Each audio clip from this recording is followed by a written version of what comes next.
To another edition of Cannabis in Canada with Jason Wilcox, kicking it live on the set at the CCHQ. I've got Sasha here from Karuna. What's the new name now, Sasha? Karuna Health Foundation. Karuna Health Foundation with Dana's Vancouver dispensary. Dana Larson. Welcome, Dana. Hey, thanks. Good to see you.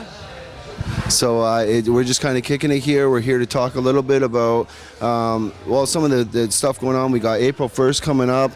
Dana's going to fill us in a little bit about what the day of action that he's got planned and what's going on with that.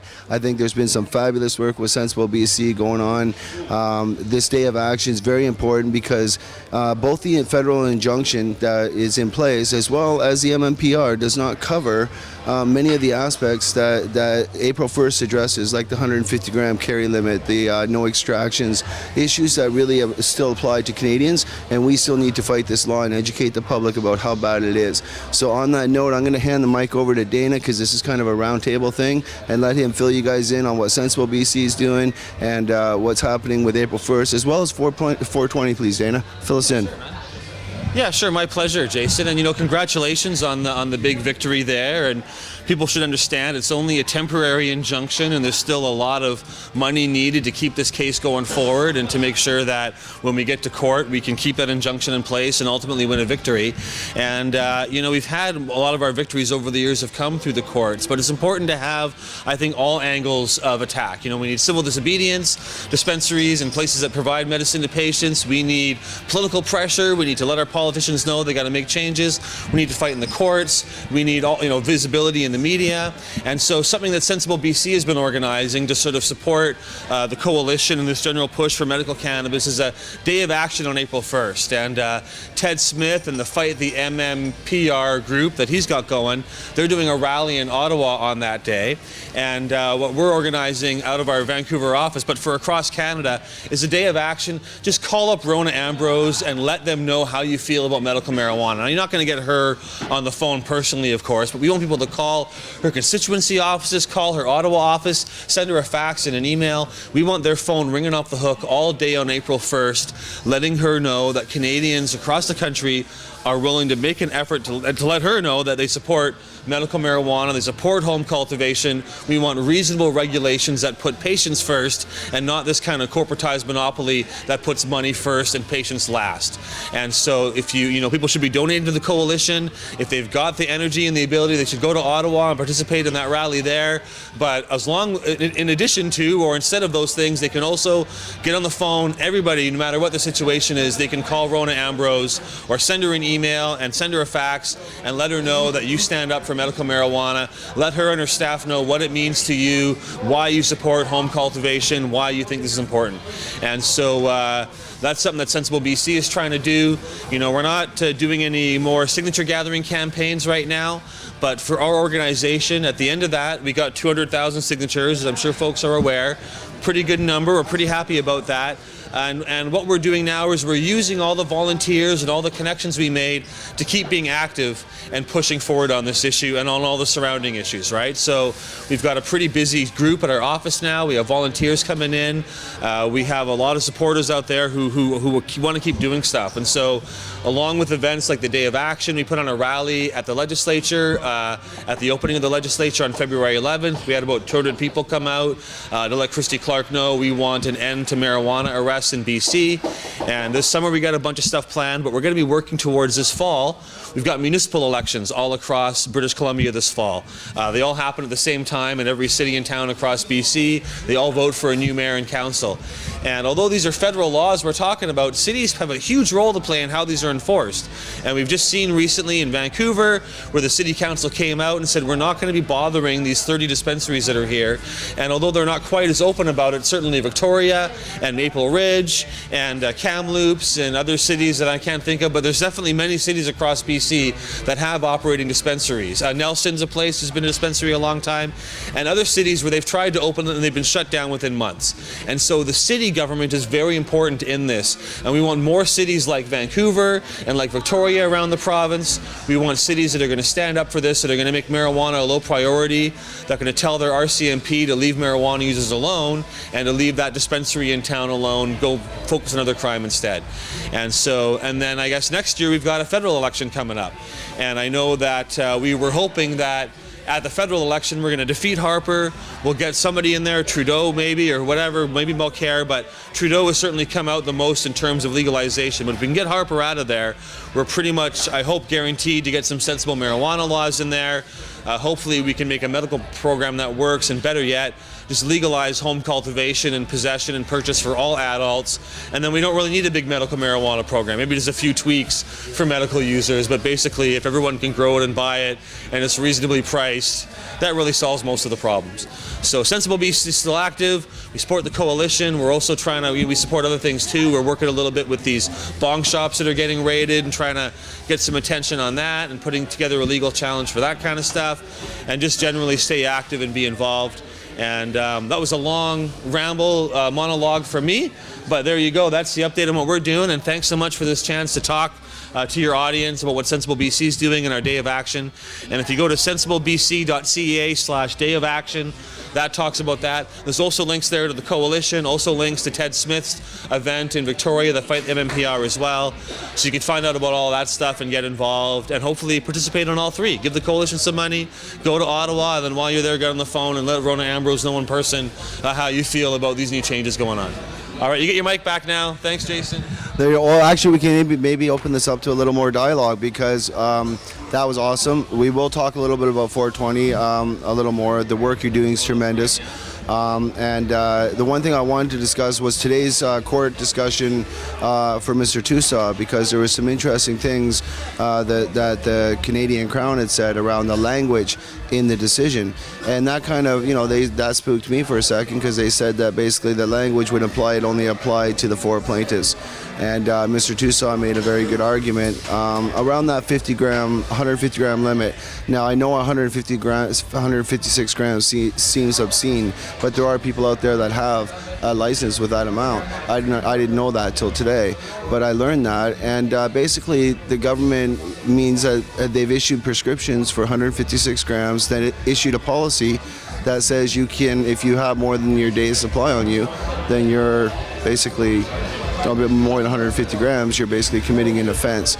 So I'm wondering kind of what's your take on that, as well as I think the other thing was about the irreparable harm that was being caused to these patients that Arnold doesn't that R versus Arnold doesn't cover, or Arnold, sorry, versus the Crown doesn't cover, which is really the issues of extractions, which is something for in BC is legal here for certain medical marijuana patients, but so the federal action covers only dried marijuana.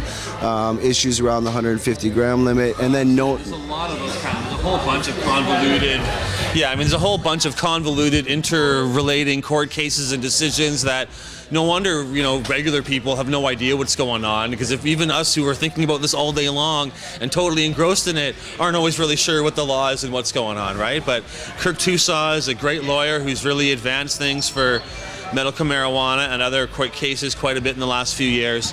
And okay, where are we on that? So there's, sorry, I lost my train of thought of what we're talking about, the Kirk Tusa case with the extractions I was going with there, sorry, yeah. There's so many cases, my mind is trying to keep them all on track here. But patients aren't allowed to make any kind of extraction out of their cannabis. They certainly can't buy it. These new companies can only sell dried buds, and you're not allowed to make your own hash or make your own tea or your own tincture or any kind of thing like that. And for some people, smoking a joint is good medicine, but a lot of patients need a lot more in their system than you can get from smoking joints. And they don't want to be smoking 200 joints a day. They want to eat some capsules or take a tincture. And sometimes you want it in a form that's actually less psychoactive. You want to rub it on your skin or even juice your plants. I'm sure most of your viewers are aware.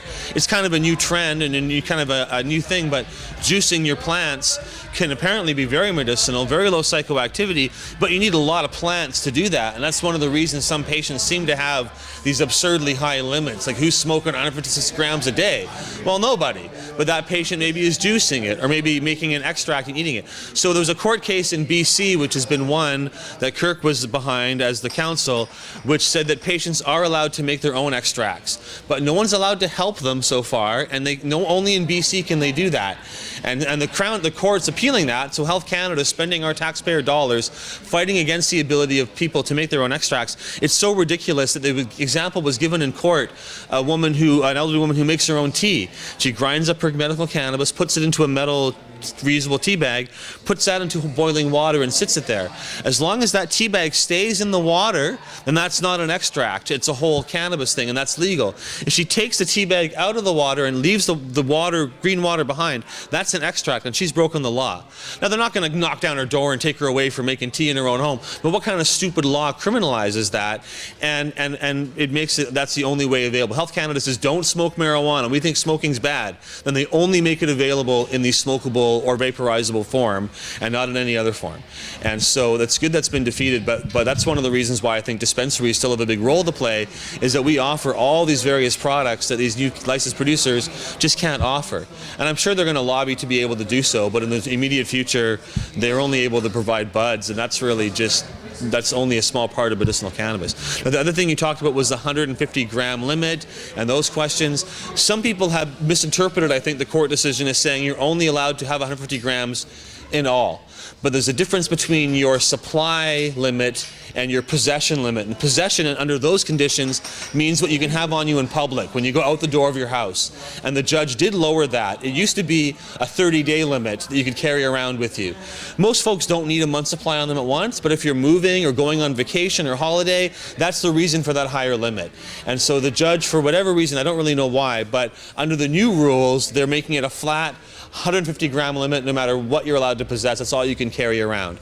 And the judge in the Conroy Allard case, he kept that part in. He said, we're going to leave that in. For most patients, most times, it doesn't matter. That's over 5 ounces. And for the average person on a typical day, 5 ounces is a pretty good carry around amount. But if you're a heavy user who's going on holiday or moving, then that creates a big issue. Or if you're traveling, then it suddenly becomes actually a problem. So that's something that might have to get challenged again. I don't really know. But in terms of how much you can keep at home, that number has not changed. You're still allowed to keep whatever you were allowed to keep at home. That hasn't changed at all, which is great. So that is an area of the case which could cause some problems, but for most people on a day-to-day basis, it's not a big deal. And then there's also the part about moving, because Health Canada is not issuing new licenses. And so a lot of folks are like, well, I don't have one, or what do I do now? And I'm like, well, if you don't have one, then your only choice is to either fight that in court or to license under these new producers and get a license that way, right? To be legal. You can go to a dispensary or whatever, but if you want to be legal, that's the only legal option. That might also be able to get challenged. Probably the longer this thing drags on, the more it starts to be an issue. Well, now you've got thousands of people who can't grow their own, but who might want to. And so there might be a potential for that, for them to then challenge it and to force Health Canada to start giving out licenses again or something. I don't know exactly, but that seems to be a potential in the future. But in the short run, I think this case only covers that number of people. And it's a lot of people, but it doesn't cover everybody. But it does protect a lot of people who have been growing their own cannabis. That's a very good thing, and we'll have to see how it goes for future cases. And for patients now who want to move, it doesn't cover that either. I expect that's going to have to be dealt with in the future, and maybe there'll be more on that or going back to court. But I do feel like probably the judge will be sympathetic to trying to make some rules around that. And this was just kind of we've only got another week. I'm going on holiday. I think the judge was going on holiday. And either way, he has to decide by April 1st. So I think it was kind of let's just get something in place. We can figure out some details later. The main thing is people who are growing their own now can keep doing it. And I'm pretty confident that they'll be able to deal with the issues around moving and that. But now, Kirk is in court today representing other patients who are taking a slightly different legal angle for the same kind of goal. You know, I'm not an expert on Kirk's thing, but my understanding was these patients were seeking injunctions just for themselves, although if they get a precedent on that, that would create a window anybody else could go through and get one for themselves. And so it's a different tack on the same ultimate goal. And you were in court today for it. I actually wasn't, so I'm probably the wrong one to comment.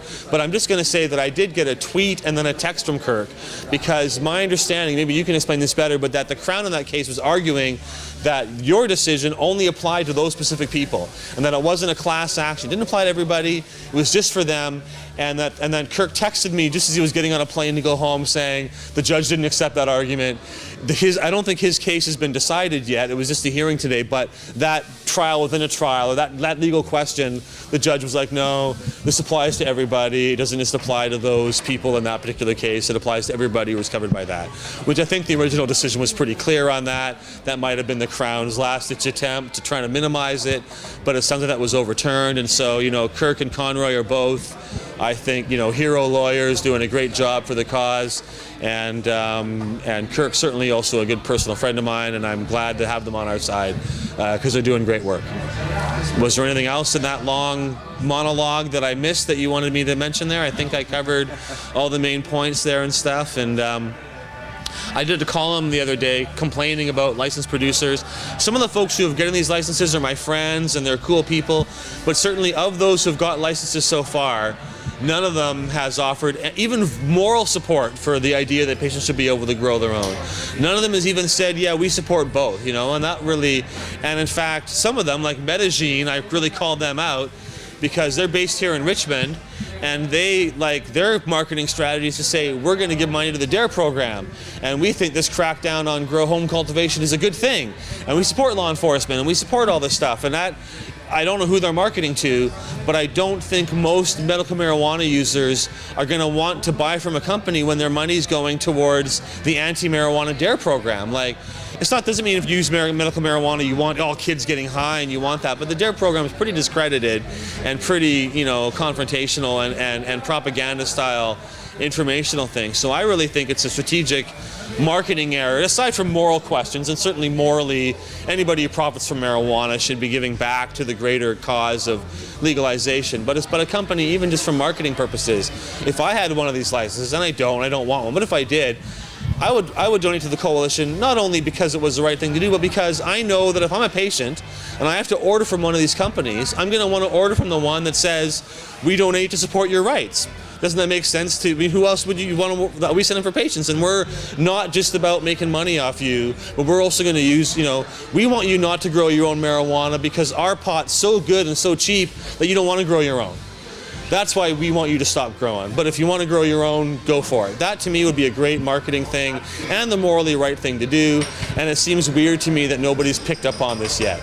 And that all the statements they've put out about this issue have all really been statements to their investors, reassuring their investors that everything's okay and that we're still good. That's all I've seen. And that's not a bad thing, but it's not a good thing either. It's just a money thing, right? And it really should be more about that, I think. So that's kind of an interesting, that's my take on the new LP so far and how this is looking. That certainly, it's much more about money for the ones that are licensed so far anyways and the ones that are vocal.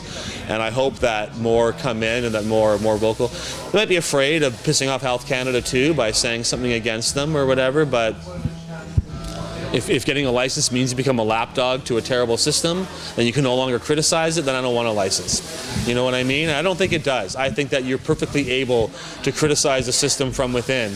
Nothing wrong with getting a license and growing cannabis for people under the system that is. I don't think that's wrong. It's the way it is.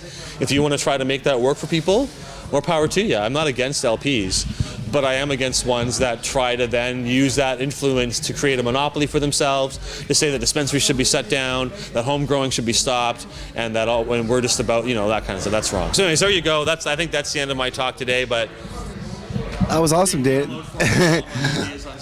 That's awesome. I'll carry it over to Sasha in a sec here. I'm just going to touch on the LPs because indeed only 16, it turns out, are going to be ready by March 31st. And really, there's 480 in the queue. So I'm thinking about, if I was one of these people who had the money, I may have tried to invest because I would have wanted to be that licensed producer that didn't gamma process, that looked at the full cannabinoid spectrum, that provided an array of real medically qualified strains that have been worked for a majority of people. Stuff that the LPs, and most importantly, I would be canvassing those medical patients that I expect to be my future customers because they have a choice between going down the street and getting it, which has always been there. It's still going to be there. It was there before the program. It'll be there after. Especially as long as it's $5 to $10 a gram for the legal marijuana, there's going to be an underground market of people matching or beating that price because you can still make money underground at that level. So absolutely. That was my biggest fear for the coalition, was that all these patients would be thrown under the bus and have to rely on illegal illegal street dealers, which in Hitzig, another law matter where the judge said you shouldn't have to rely on corner street drug dealers. So I'm going to let Sasha, who knows a little bit about the licensed producer scheme and what he went through and some of his information that he's gathered, and your thoughts on it, Sasha. Go ahead and give her, and maybe a little bit about your dispensary. Yeah, sure. Yeah, my name's Sasha Cano. I didn't come here well rehearsed or prepared, but I will say this. Congrats to you and Dana for the work you guys have done. It takes a lot of self-sacrifice to be in your position and do what you've done, both of you. And a lot of people sometimes don't take the time to realize what it takes to really do what you've done and do for others. So I implore people to take the time and think about that. And if you can't donate money, even just donating your time or putting your focus in the right direction, if you're a connoisseur, as we say, or even if you're just a recreational user or a medicinal user, if this is something you believe in, definitely the direction that you would want to take is supporting either of these causes. Back to the licensed production thing. I wanted to go for my LP, and I've taken the process to do so.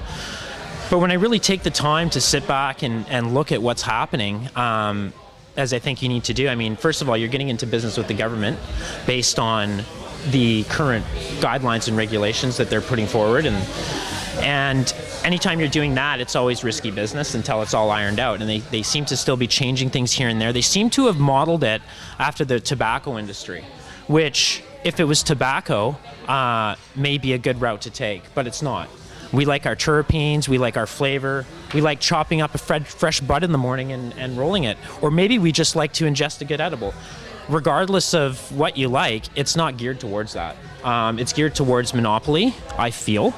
It's geared towards a very narrow spectrum. And I understand that they're trying to regulate it and they want to make it safe for everybody.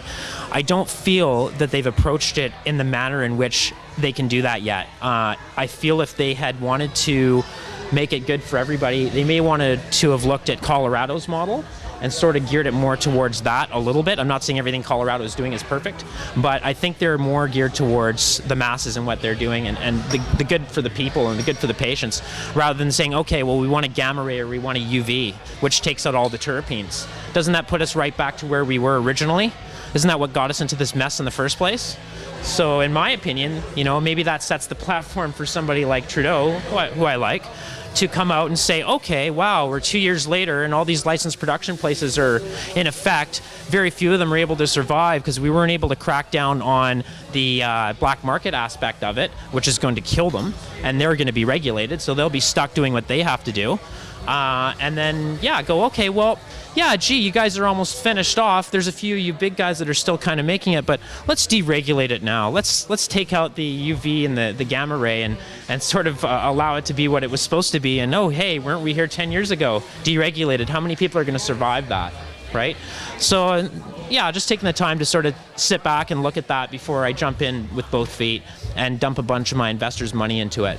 And so I can sort of take their stance on why they want control and a monopoly, and everybody sort of that's deep into the game now is sort of pushing against the rest of us. It's because they got a bit of fear. They don't really know what's going to happen. It's not set in stone yet. And the guidelines online aren't even actual regulations. They're just guidelines. So how do you go by that when you have to order the book directly from Health Canada by mail rather than being able to look online to really know what you're supposed to be doing? So it's a lot of fear there jumping in. That's a lot of money. And then the last part I'll say is, are we really headed in the right direction with all this? Do we want the tax money from this? Yes. Do we want to better our country and our province and our municipality with tax money? Yes. Or do we want lobbyists to gain the core profit from it, which is sort of where I'm seeing it headed, right? Rather than tax money like Colorado seems to want. You know what I mean? So that's sort of my feeling. Maybe I'm wrong, maybe I'm right, but that's what I get when I step back and look at this from an outside perspective rather than both feet in first, right? Right on. Well, Sasha, thank you very much. Dana as well. We'll go back to your dispensary in a second. On that LP issue, again, the coalition has never taken a position with LPs because we simply don't know enough about the 480 people in the queue and who might actually be wanting, because there's something called patient option. There's people that don't know somebody to grow, who can't grow for themselves, who need a mail order system or a preferred dispensary, a frontline person to work with, and of course an array of cannabinoids profiles and strains. So it's something that, again, it's a huge oversight by the government to only look at THC and CBD and miss the rest of the cannabinoids as well. So kind of on that note, I just wanted to say thanks again, Dana, for coming on the show. You know, I'm not sure if you're in a hurry I know I see you're finishing your joint. That's good. Sasha, go ahead and fill us in on your dispensary, what's going on. I mean, I'm happy to be speaking up for it. And Actually, no, if you're done with me, I'll take off, actually. Yeah. all right. But, yeah, my pleasure. Right on. Yeah, good to see you guys. Thanks again, Dana. Thanks, Chris. See you later. All right, thank you. So Karuna Health Foundation, we were previously known as Karuna Medicinals, has been around now for about a year, 2 years before that for a total of 3 years. We're basically focusing on high quality medicine rather than run of the mill, so to speak. So we call ourselves Karuna, where quality lives, or welcome to Quad Country. We're focusing on a lot of extracts, high quality extracts, high quality shatters, honey oils, butters, and a high quality range of flowers. We have a range of over 60 different types of flowers to choose from. All of our edibles are high quality, gluten-free. We have vegan options. We have candies. We have just about everything you can name. There's 315 items on our list, so you can choose from 315 different products. And yeah, just a real focus on quality. And of course, we do have the cheaper, more available medicines for people where other clubs might charge, you know, $8 to $10 for. We generally charge $6. So yeah, just a broad spectrum for everybody and trying to keep it high quality. Right on. Thanks again, Sasha, for coming on the show. It was good to have you on, and stay tuned to Cannabis in Canada. We got a lot more to bring to you. One thing we're going to be covering a lot this year is Back to the Garden, talking about strain specifics, because it's what the government wants to know about. Let's educate, let's medicate, and let's change the laws for the people. This is about the Constitution of Canada and the future of our kids. This is Jason Wilcox, and we'll see you in the next show. Cheers.